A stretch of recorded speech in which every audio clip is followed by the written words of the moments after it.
you've been supplement shopping for your hormonal health and nothing is helping, or things that used to help now makes you feel worse, the problem isn't the supplements. The problem is that most supplements were never designed for the hypothalamus. And if the hypothalamus is dysregulated, so no amount of random supplementation will restore coordination. In fact, sometimes it makes things worse. Today I'm going to tell you what to look for, what to avoid, and what actually works for hypothalamic support.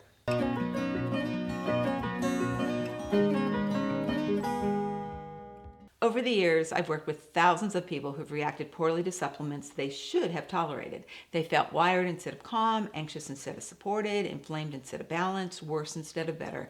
And that pattern taught me something critical. The issue wasn't deficiency, it was signaling. When the hypothalamus is dysregulated, the body becomes hypersensitive. It doesn't need more stimulation, it needs regulation. And most supplements are built for stimulation. The hypothalamus is not a gland you boost. It's a regulatory command center. It integrates neurotransmitters, hormones, immune signals, blood sugar status, circadian timing, and stress chemistry, and it is highly protected.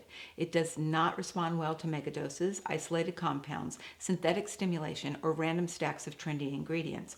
This is why taking single amino acids can backfire, adaptogens can feel overstimulating, hormones can lose effect, and superfoods can overwhelm sensitive systems. Most supplements flood the system. The hypothalamus doesn't need flooding, it needs conversation, and the conversation requires balance. Before I tell you what I formulated, let me tell you what to look for on your own so you can make an informed decision. First of all, what to avoid. Single high-dose amino acids without cofactors. These can throw off neurotransmitters ratios. Stimulating adaptogens at high doses, especially if you're already wired or anxious. Megadose vitamins without understanding your actual need. Kitchen sink formulas that throw 40 ingredients together with no rationale for the ratios. What actually matters for hypothalamic support is balanced amino acid ratios, not single aminos. The hypothalamus uses multiple amino acid pathways simultaneously. Proper phytonutrient cofactors for receptor site function. Neurotransmitter precursors in proportion, not isolation. Anti-inflammatory tones, so the hypothalamus isn't constantly managing immune noise.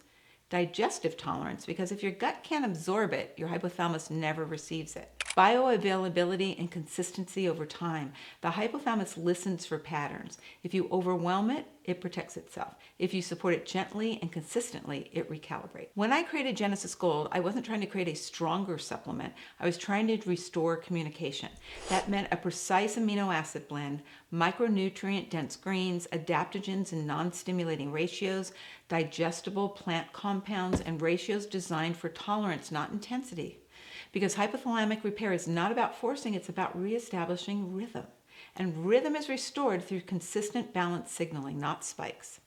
If you've tried supplement after supplement and felt discouraged, if things used to work but now don't, that isn't failure, it's feedback. And feedback tells us the system needs coordination, not more stimulation. Genesis Gold was formulated specifically to nourish the neuroimmune endocrine system at the regulatory level. I'll link it in the description below. Start upstream, because once communication is restored, everything downstream has a chance to stabilize. The question isn't what's the strongest supplement. It's what does my hypothalamus need to feel safe enough to regulate again?